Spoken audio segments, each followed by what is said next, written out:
shit's in the safe. Got me a spot out the way. Nigga just tryna be safe. Let's get to the sports talk. Breaking news, I told you we had a lot going on this morning. The Vikings reach a 2-year extension with Krik Cousins. Stephen A., your thoughts on this move? Well, I just think that I think that Krik Cousins needs to be credited for his brilliance.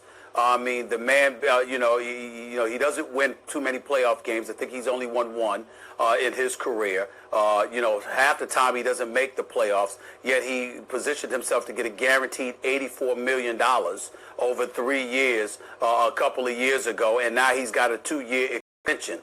So he finds a way to make money. I don't know whether it's him or whether it's his agent. He is a very, very nice guy, very, very likable guy, smart, and a really decent quarterback. I certainly wouldn't call him a winner, but somehow, some way, he manages to make sure he gets his numbers and he gets his money. Props to him. 3 years, $84 million.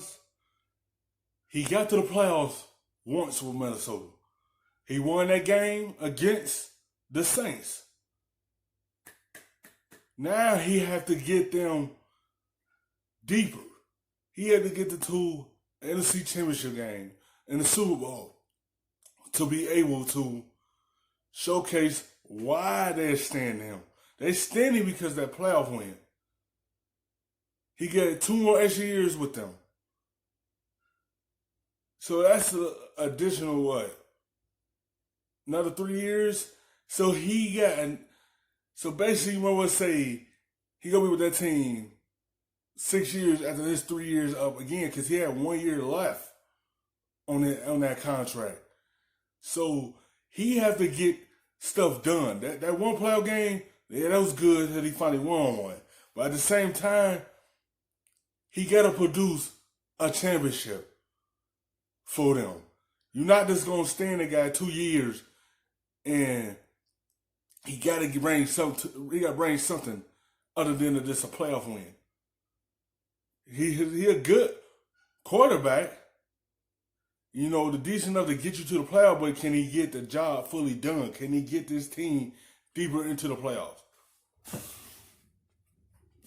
Can I say very quickly, Max, I don't mean to cut in, but the one piece of this that really surprised me, and there'll be a lot of surprise around the league, is that you know who really likes him and thinks he's a nice guy, Stephen A., is Kyle Shanahan, the coach in San Francisco. And a lot of people were looking at 1 more year of Cousins, give Garoppolo 1 more year to prove that he's worth what they've given him, and then that Cousins would wind up in San Francisco. So the fact that he gets a 2-year extension in Minnesota takes that off the table, and I guess it does, despite everything you're hearing, put the Brady possibility in San Francisco.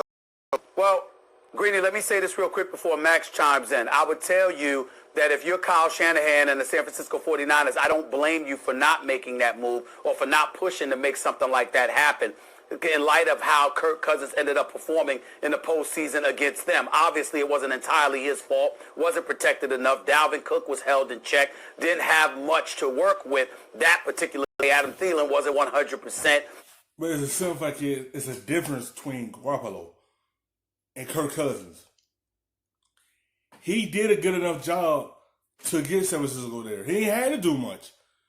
They just let him run the football. They just let They run the football to get them to the Super Bowl.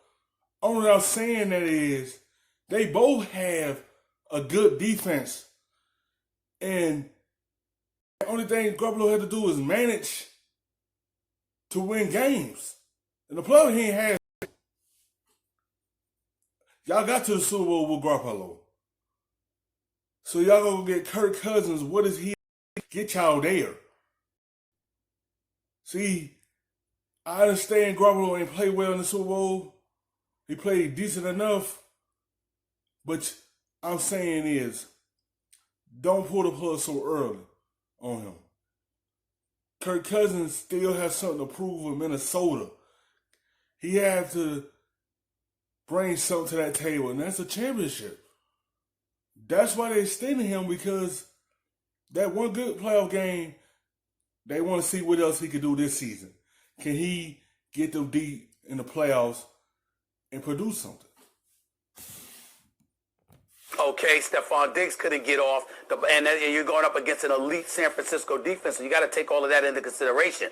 But if I'm just fresh off of a performance, I completely annihilated you and negated anything that you want to do, I then cannot turn around in the offseason and acquire you, even if it's at the expense of Jimmy Garoppolo, not when your performance is the freshest thing in my mind. When you went against us, I couldn't do that, so I don't blame you. I think teams are more likely just to look at who they think going forward is the best man for the job. And Cousins has that kind of stink on him where you believe he'll rise to the occasion. He did a couple times this year, and if he can get rid of that, he's in good stead around the league. But I want to look at this Cousins extension and look at the contract Tannehill just signed and the contract that Garoppolo signed. The guaranteed money is not like Carson Wentz and Jared Goff and those guys. Forget about annual average. It's guaranteed dollars that we're talking about. And those are smart teams. If you may even be better off with a quarterback who's good enough to get the job done and is not going to cost you $100+ million in a guarantee. He's only going to be $60 million in a guarantee. Who's good enough to get the job done other than the guy who makes you believe there's more upside? Because in the end, are Carson Wentz and Jared Goff, is the production, in fact, especially when you need it most, is it different than Tannehill or Garoppolo or Krik Cousins? Because some of these... He's a good enough to get the job done quarterback. They pay him because he is the best option for them to continue to get to the playoffs. Can he have that momentum this season coming up? Can he capitalize off the season he had last season? Can he duplicate of winning 2 playoff games to get to a Super Bowl for them? Because they have a window too that they had to climb in. Because this window's right here. You ain't gonna be able to have that defense attached for so long if you can't produce anything and climb in that window and go rob that trophy. Are you just gonna continue dangling from the window trying to get in there and get it? He just had to get the job done. Guys are getting $100 million, and some of these guys are getting 60. And it's what John Elway said when he didn't want to throw away money on Osweiler. He said there should be a middle class of quarterbacks. This is the upper middle class of quarterbacks. Cousins and Garoppolo and Tannehill. Upper middle class quarterbacks by NFL upper middle standards. class, I can go with that. Thanks for watching ESPN on YouTube. Better look back at the rub, nigga, I gotta be safe.